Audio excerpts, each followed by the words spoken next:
and turned up about a 1/16 of an inch onto the vertical leg of the metal flashing. It is tucked neatly into place to prevent any voids, and the plastic release film is pulled out from underneath the super seal tape. Hand pressure is sufficient enough to allow the adhesion of the tape to the metal flashing. Again, the tape is pulled out in advance, aligned along the metal flashing edge, and then the release film pulled out in front of it. In pitch pans, the same thing occurs. Here the tape is laid out in place, turning up the pitch pan about a 1/16 of an inch, and then with a pair of scissors is trimmed and cut into place.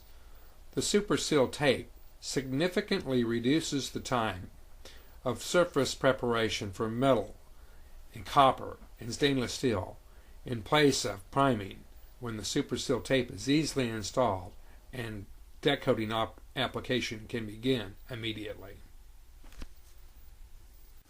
The super seal tape laps may be overlapped of 1 inch or butted in place. The super seal tape must be coated completely over all the fiberglass so as not to leave the fiberglass exposed to water. The super seal tape provides an easy solution compared to a mechanical abrading and priming. The super seal tape is coating ready, and once it is installed, the coating may be applied directly over the top of the super seal tape. Before applying coating, primer must be applied at 300 square feet per gallon, usually by a 3/8 snap roller. When the primer is thumbprint tacky in approximately 45 minutes, the coating application may begin.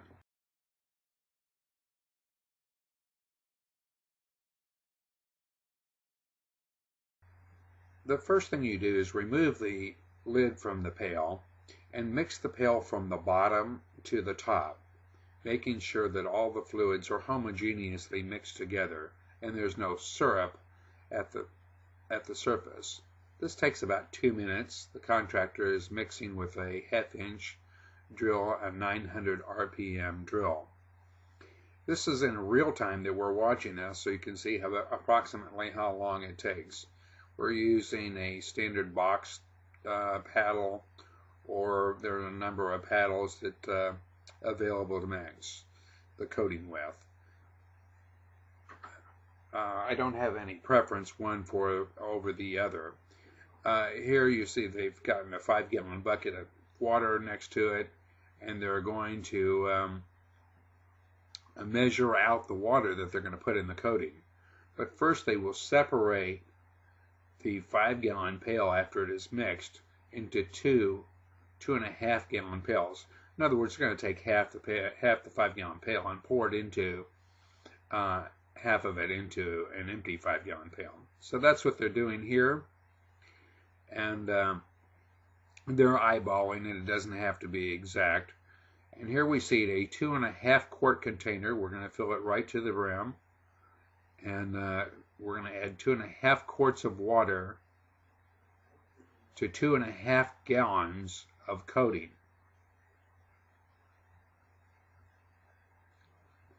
So we take the water, the 2.5 quarts of water, and we pour the water into the container with 2.5 gallons of coating. We're going to start with a half a bottle of catalyst, and we can add the catalyst directly to the water in the mix while the water is unmixed, as you see right here. And we're just going to mix it until all the water disappears. This takes about 90 seconds to do. Once the coating has absorbed all the water, we're going to be able to apply the coating. And again, we're watching this in real time, and you can see that it takes about 90 seconds or so for that to occur.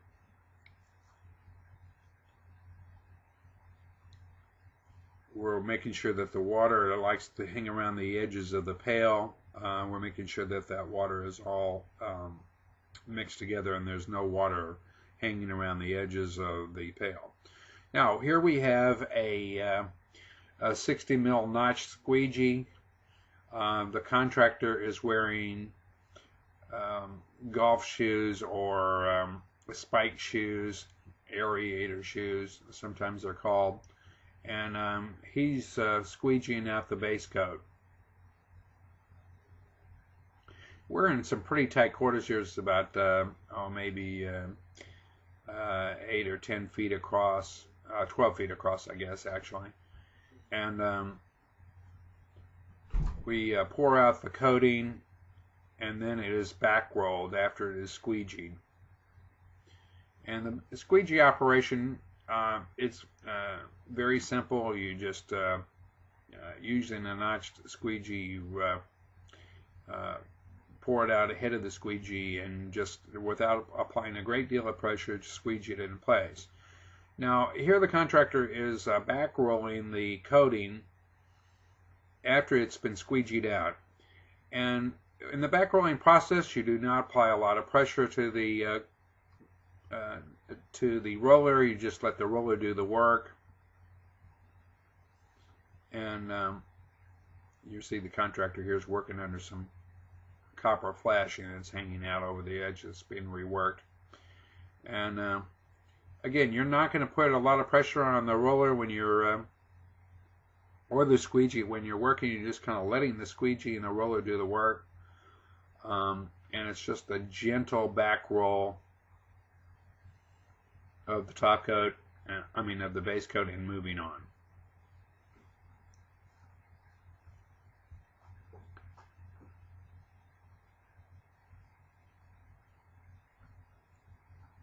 This is not hard work.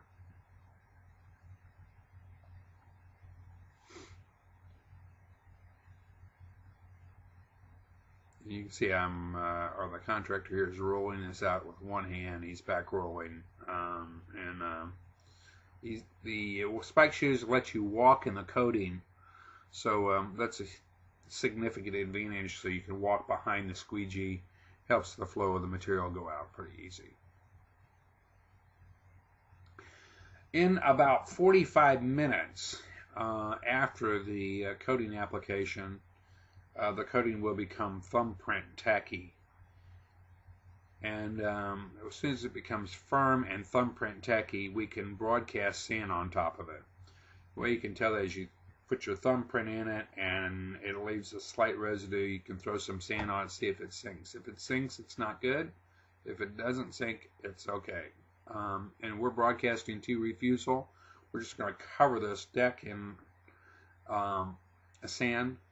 And after about 2 hours, we're sweeping off the sand. You can see we're working on the deck. The sand has been swept off, and we're getting ready for the top coat application. See the deck evenly covered in sand. And then the top coat is rolled on. And that's the finished deck. Now, to make a sand slurry, for sloping purposes, we mix the same standard coating. We use 2.5 quarts of water to a pail of deck coating, slurry, and this is what we're going to use for the sloping application. After that, the bucket is filled with sand. The sand is mixed thoroughly into the coating. Now we're going to fill the bucket all the way to the rim. So we started with a half a pail and of coating. We added the water, we added the catalyst, and then we mixed that together till the water disappears, and then we filled the bucket with 16 to 30 mesh silica sand. That's the sand slurry. Now, what the contractor is doing here is he's poured it out at the high spot where he's going to make a cricket here, and he's working to the low spot, creating a feather edge at the end. So he's left it thick along the high spot area in the center between the two between the two scuppers, and he's feather edging it down to the scuppers, creating a slope to drain. You can see the sand slurry stays in place. Now he's working to the other scupper at the other end, and just kind of creating a slope, gradually tapering it down to a feather edge at the scupper. Now we added extra catalyst to this so that the catalyst helps the sand slurry mixture cure faster. So you can add, we added, in this case, I think we added a whole bottle of catalyst. You can add up to 2 bottles of catalyst per half a pail. Just make sure you mix it out. Mix it up and get it out. Now here we're just filling a shallow pond. We're using a metal screed, and we're just filling on a shallow pond. No sand was mixed in this coating. And he's just moving this screed back and forth, the metal screed back and forth, and until we know that the shallow pond has been filled. Here a nail was put at one end of the screed to a 1/2 inch, I'm sorry, 3/4 of an inch slope, and with a feather edge at the other end, and it's just screeded out. The coating is poured out and screeded out in place. This is the top coat application. Again, after the sand broadcast has been allowed to cure for, the coating's been allowed to cure for about 2 hours after the sand broadcast. Contractor is using a 3/4 inch nap ruler, and he simply rolls it out, leaving a wet edge for himself as he goes.